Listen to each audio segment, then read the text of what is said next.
दंफां थाबा दखान लुनो हाया नामा रायजोफोर? दंफां थाबा बिजनेस जाया नामा? दंफांखौ मानो दानफायखो?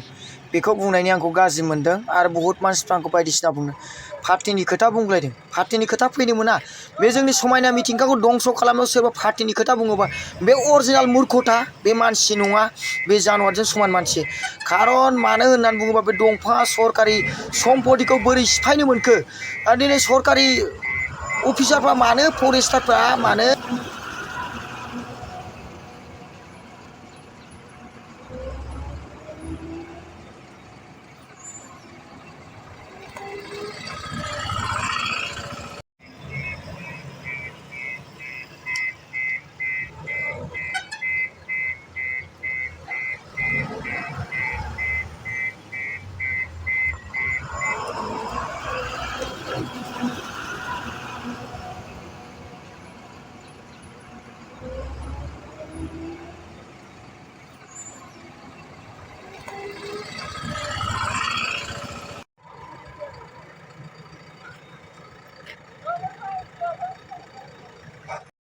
दिनै बे दंफांखौ बोरै दानफायनो हाखो? सोरनि पारमिसन लानानै दानफायखो? दिनै भिडिअ खालामनायावथ' माखासे मानसिफ्रा गाज्रि मोनदों, खिन्थु जोंनि समायना दंफां लाइफां जोबनायनि थाखाय दिनै अखा हाला, माइ गायग्राफ्रा अखा मोनाखै, गरम बारा जादों।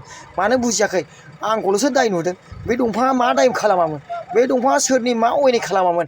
बे जिएसपिया बबेनि पावार मोननानै बे दंफांखौ नाफायखो? आरो बे जिएसपिया दंफांनि इसिबां मैल' गैया आंनि साननायाव। बे दंफाङा जोंनो अक्सिजेन होयो, जोंनो हां होयो। এই গাছটো আমাক অক্সিজেন দিয়ে, উশাহ দিয়ে। এই গাছত বিনিময় এইটো জিএসপি আমাৰ কাৰণে ডাঙৰ নহয়। কাৰণ কিন্তু গাছ কি একো দোষ কৰা নাছিল। জিন্দা জিন্দা গাছ গিৰাই পেলাইছে আহিখিনি।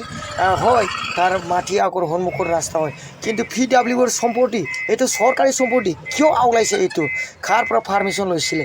আমি সোধাৰ কাৰণে, আমি ভিডিঅ' কৰাৰ কাৰণে আমাৰ ওপৰত খং উঠিছে। আৰু মই ফৰেষ্টাৰতো, ফৰেষ্ট ৰেঞ্জাৰতো ফোন কৰি দিছে, কিন্তু ফৰেষ্ট আহি একশ্যনে লোৱা নাই এইবিলাক বস্তু।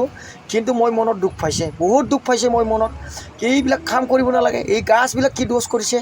আজিতো মোৰ দোকানৰ ওচৰতে জিন্দা গাছ আছে না, তাতে কিবা কি কয় বিছা পকা কিবা কিবি বহি থাকে।